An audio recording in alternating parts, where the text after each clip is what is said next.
थका हुआ आदमी जैसे ही लेटता है, एक विशाल मगरमच्छ उसके पास आता है। दोनों के बीच की दूरी केवल आधा मीटर है। अगर मगरमच्छ हमला करता है तो आदमी की मौत निश्चित है। लेकिन शुक्र है कि मगरमच्छ पहले से ही भरा हुआ है, इसलिए वह किसी तरह अपनी जान बचा लेता है।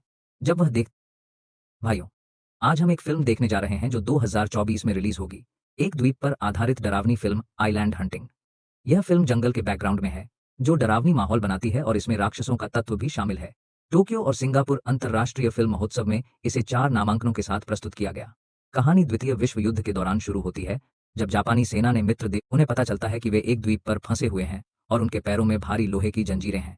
जंजीर के दूसरी तरफ एक ब्रिटिश सैनिक बंदी है। तेंगांग ने धीरे धीरे उसे धक्का दिया और देखा कि सैनिक ने कोई प्रतिक्रिया नहीं दी, तो उसने सोचा कि वह डूब गया है। लेकिन जब वह अपनी पिस्तौल से जंजीर तोड़ने की कोशिश कर रहा था, तभी मार्क अचानक जाग जाता है। वे दोनों दुश्मन हैं और एक दूसरे को मारने के लिए लड़ाई करते हैं। लड़ाई के दौरान जैसे ही उनका खून समुद्र में गिरता है, यह समुद्र के जीव को उत्तेजित करता है। जब मार्क तेंगांग की गर्दन को मजबूती से पकड़ता है, तो जीव पानी की सतह से बाहर आता है और मार्क पर हमला करता है। वह मार्क को समुद्र में खींचने की कोशिश करता है, लेकिन तेंगांग की जंजीरें उसे रोकती हैं, जिससे मार्क की जान बच जाती है। अब दोनों एक दूसरे के जीवन और मृत्यु से जुड़े हुए हैं। अगर मार्क आइए हम आगे बढ़ते हैं।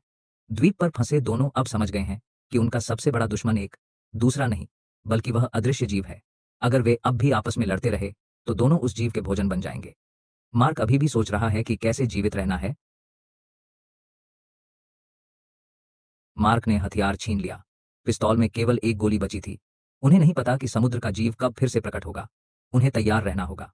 मार्क ने तेंगांग को हिम्मत दी कि वह हार न माने। अपने परिवार के बारे में सोचें, जीने से ज्यादा महत्वपूर्ण कुछ नहीं है। तेंगांग को फिर से आत्महत्या करने से रोकने के लिए मार्क ने पिस्तौल और गोली को अलग कर दिया। उसने गोली तेंगांग को लौटा दी और खुद एक खाना ढूंढना जरूरी है। दोनों ने अपना ध्यान समुद्र की लहरों से बहकर आए एक बक्से पर लगाया। लेकिन जब उन्होंने खोजबीन की, तो केवल एक लोहे की अंगूठी मिली और कुछ उपयोगी चीजें नहीं मिली। अधिकांश चीजें समुद्र के पानी में खराब हो चुकी थीं। लेकिन अच्छी बात यह थी कि वे समुद्र के किनारे थे। हालांकि उन्होंने खाना नहीं पाया, लेकिन वे कुछ समुद्री भोजन पकड़ सकते थे।